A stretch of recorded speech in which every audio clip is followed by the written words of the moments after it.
Ora, muito boa tarde a todos. Em primeiro lugar, queria agradecer ao Dr. Fernando Vaz, Dr. Tiago Monteiro, pelo convite para estar aqui presente. E é sempre um prazer estar nestas reuniões do Hospital de Braga e principalmente num tema como este, que é um tema que realmente também me dedico. Passemos então a esta mesa redonda sobre o keratoconus, tratamento cirúrgico, e vamos voltar a um tema que já há pouco foi um pouquinho abordado, os nomogramas, e eu chamava o Dr. Nuno Alves, do Centro Hospitalar Lisboa Central, para nos apresentar este tema. Muito obrigado. Antes de mais, como é evidente, gostaria de agradecer o convite à organização, da pessoa do Dr. Fernando Vaz e do Dr. Tiago Monteiro, que é um prazer, como é evidente, estar aqui entre amigos. Como a mim, falar sobre critérios de progressão de keratoconus e também nas indicações dos segmentos intracorneais e cross-linking.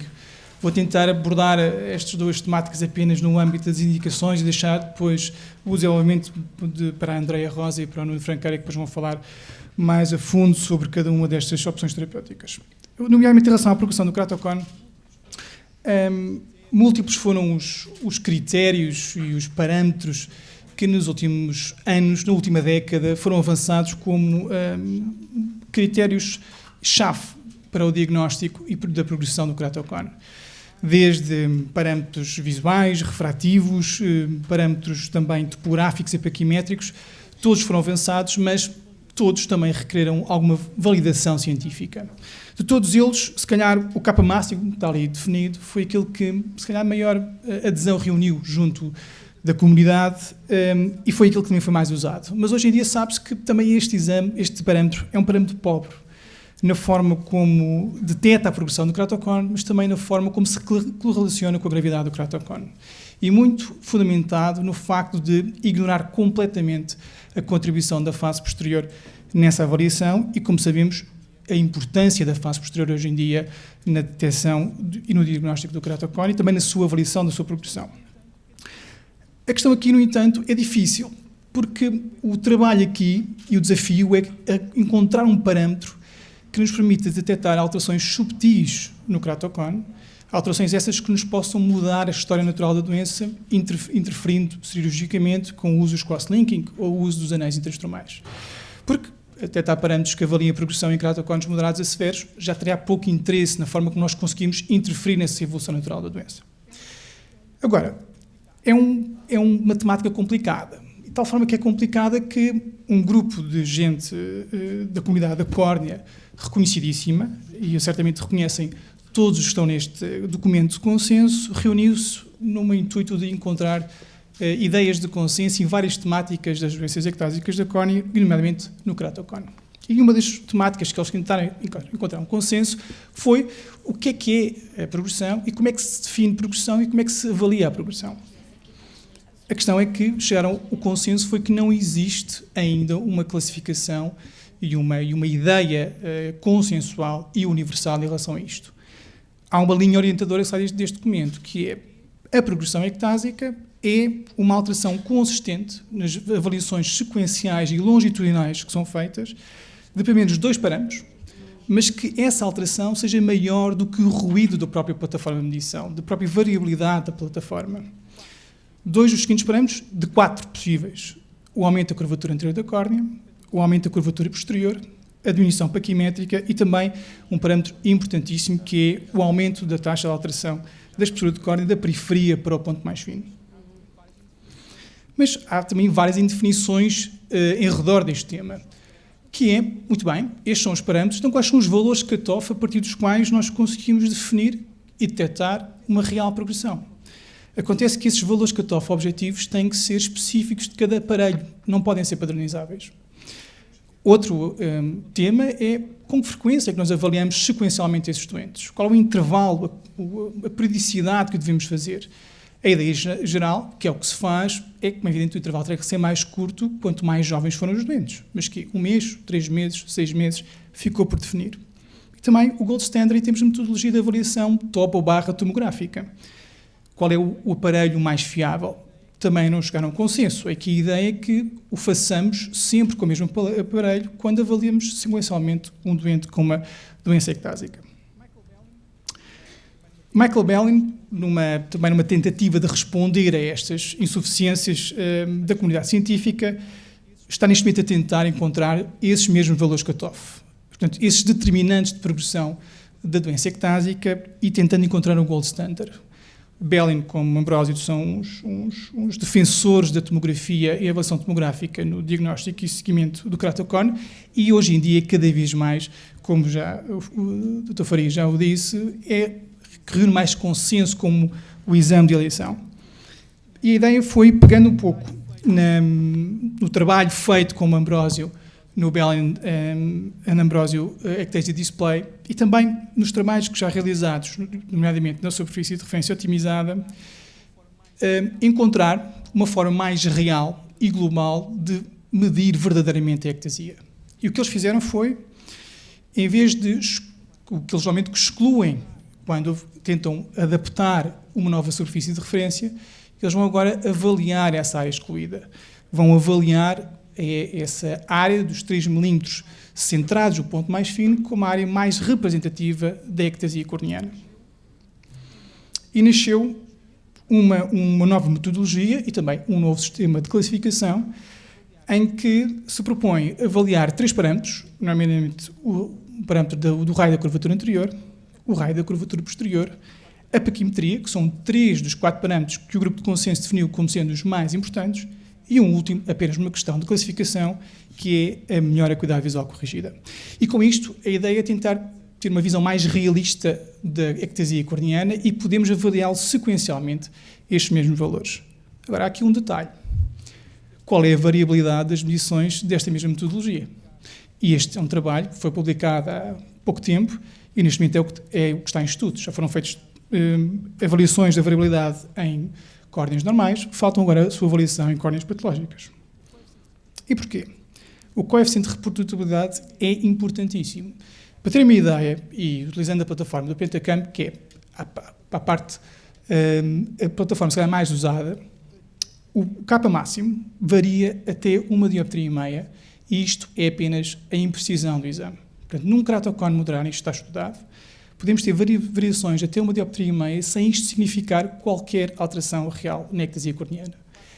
Nós, em 2014, tivemos a oportunidade de fazer esta mesma avaliação, em que não só provamos que a variabilidade da medição é muito maior em córneas patológicas, isto não é surpresa, como também esta variabilidade é muito maior quanto mais grave é o ceratocone, também não é surpresa, mas o surpreendente é que é o próprio K médio e o K máximo que são os parâmetros que variam mais. E em muitos doentes variavam mais do que uma dioptria. Portanto, algumas ideias que eu quis deixar em relação à progressão, que ainda é algo que ainda está bastante indefinido na comunidade científica, mas já são linhas orientadoras quando avaliamos os nossos doentes. Uma outra temática e uma segunda parte da apresentação, falando um pouco das indicações do implante de segmentos interestromais e também do crosslinking. Em relação ao crosslinking, todos nós sabemos que tem um único objetivo, que é estabilizar a biomecânica da córnea. Já sabemos também que, já desde 2003, que anda por cá, portanto já está na adolescência, e muitos protocolos foram avançados, mas aquele que ainda reúne maior adesão, até porque aquele que aparentemente é o mais eficaz, é o protocolo clássico de Dresden, em que é um protocolo em que se desepiteliza e que nos restringe a indicação a córneas que apresentem mais de 400 micras de espessura. E isto é um fator determinante. Múltiplos são os trabalhos publicados, em que, na maioria dos casos, mostram uma vantagem do crosslinking na estabilidade da doença, mas é muito difícil comparar trabalhos que se baseiam em pressupostos diferentes, tanto nos critérios de inclusão, como também na própria definição e nos critérios de progressão, como há pouco mencionámos, a dificuldade que é reunir esse consenso. Das duas metodologias, EPIOF e o mais recente EPION, em relação à primeira é a questão da segurança. Quando desepitelizamos, há sempre o risco de haver um quadro infeccioso, um melting da córnea e um êxito estromal. Em relação aos métodos EPION, a grande questão é a eficácia. Se é tão eficaz como o primeiro ou não. Em termos de consenso, hoje em dia, um ceratocone que esteja com uma progressão consistente, em 2016, é necessário fazer um crosslinking. Independentemente da idade, um ceratocone em progressão é igual a um tratamento de crosslinking. Claro que há casos em que, não havendo uma progressão evidente, existe um elevado risco potencial de progressão. pelo tipo do doente em questão. Normalmente os doentes mais jovens. Quão jovens é o limite que fica por definir, mas abaixo de 18 anos há já um consenso que poderá-se fazer um cross-linking sem que haja uma evidência de uma progressão numa primeira avaliação. Em combinação com outras cirurgias, mas hoje em dia ainda não existe consenso em relação a 2 aspectos. Então os keratocones subclínicos tratam-se ou não? E em relação à visão, tratamos todos os doentes independentes da visão ou há um limite da acuidade visual que nos obriga a contraindicar um tratamento de cross-linking, esteja o doente a progredir ou não? Portanto, são um conjunto de questões que ainda ficam sem resposta. Em relação aos segmentos anéis intrastromais, aqui a ideia é um pouco diferente. É verdade que, na prática, nós achamos que há uma redução da taxa de progressão, mas não é uma terapêutica que tenha como objetivo primeiro esse aspecto. A ideia do implante dos anéis intrastromais é, de certa forma, regularizar topograficamente a córnea e melhorar refrativamente e visualmente os índices do doente. Como o Dr. José Alfonso falou, a ideia aqui é personalizar a cirurgia a cada caso, dependendo do tipo de keratocone em questão, mas também a parte refrativa do doente. Claro que a ideia antiga é planar centralmente a córnea com o implante de anéis intrastromais, mas a magnitude desse efeito é variável. Nem sempre com um keratocone muito semelhante nós obtemos o mesmo efeito quando temos o mesmo plano cirúrgico. E é esta baixa preditibilidade que, porventura, faz afastar alguns especialistas em córnea de optarem por esta terapêutica em alguns doentes. No entanto, nós achamos que é uma terapêutica válida, uma opção importante, que permite melhorar a acuidade visual em muitos doentes insatisfeitos com a sua visão, com lentes de contacto ou intolerantes às lentes de contacto, mas que obedece a algumas premissas. Primeiro, tem que ter uma paquimetria mínima. Uma paquimetria de 400 micras no trajeto do túnel é essencial. Primeiro, para ver a eficácia do procedimento e, segundo, pela segurança, para não existir extrusão futura do próprio segmento.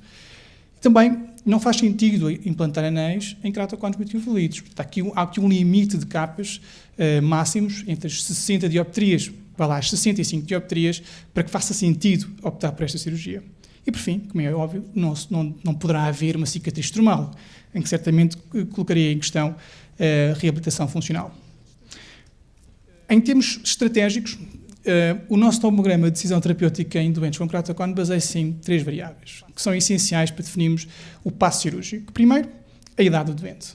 Em segundo, a estabilidade da doença. E em terceiro, a visão do doente. Se o doente é um doente que nos apresenta uma boa acuidade visual, e aqui não é indiferente se é com óculos ou com lentes de contacto, se ele está satisfeito com a sua visão, se tem mais do que 24 anos, e estas fronteiras às vezes são um pouco artificiais, tem que ser, os 24 anos, enfim, é um compromisso quase teórico que nos obrigamos aqui, mas se tem mais do que 24 anos e apresenta uma estabilidade da sua doença, vigiamos. Se calhar vigiamos com intervalos mais curtos no início e depois estendemos à medida que temos a certeza que ele não está a evoluir. Se, apesar da boa visão, temos uma progressão consistente da doença, nós então temos a certeza que essa boa acuidade visual é a curto prazo. Portanto, fará sentido planear um cross-linking e discutir isso com o doente. E naqueles casos em que não existindo uma progressão evidente, o doente é jovem. Aqui teremos também necessariamente de ponderar o cross-linking. E abaixo dos 18 anos, os estudos mostram que ainda é mais fortemente indicado. Claro que é sempre discutido entre o doente e o médico e o tutor, no caso de ter menos do que 18 anos. Mas nestes casos, hoje em dia, o caminho é também em tratar os doentes. Estou a falar em termos de EPI-OFF, que é aquele que é mais, na comunidade científica, enquadrado como o método mais eficaz. Se a acuidade visual é insuficiente, tudo é muito mais linear. Porque se temos um keratocone moderado, com capas não muito exagerados, então os segmentos intrastromais é sempre uma boa primeira opção, associado ou não ao cross-linking, quando ou há uma evidência de progressão ou temos um doente com um elevado risco potencial de progressão. Quando, por sua vez, o keratocone é muito evoluído, com cicatriz estromal, então aqui não faz pouco sentido fazer um implante de anéis intrastromais e poderia-se a pensar logo num procedimento de keratoplastia que nós tentamos sempre que seja um procedimento lamelar anterior na forma de um DALC. Claro que se os segmentos intrastromais numa primeira fase, não mostrarem eficácia na forma como reabilitam funcionalmente estes doentes, poderemos sempre, sem qualquer prejuízo para o doente, avançar para um procedimento de keratoplastia. Numa fase final, tendo uma noção da estabilidade da doença, então podemos reabilitar funcionalmente estes doentes com um implante de uma lente fáquica ou uma cirurgia de cristalino transparente. Conclusões, e com isto termino. Portanto, para nós, a detecção da progressão compreende sempre uma avaliação sequencial e longitudinal de um conjunto de parâmetros tomográficos e topométricos. Importa sempre conhecer a variabilidade das nossas medições, para percebermos o que é a imprecisão da nossa metodologia e o que é realmente uma verdadeira progressão ectásica. O cross-linking é uma terapêutica indicada em casos claros de progressão ou de elevado risco potencial de progressão. E para nós, os segmentos intraestromais são uma opção válida na reabilitação funcional de keratoconos moderados. Por fim, a estratégia e uma decisão de intervenção cirúrgica nestes casos é sempre uma avaliação integrada de um conjunto de fatores, entre os quais a acuidade visual, a estabilidade da doença. Muito obrigado.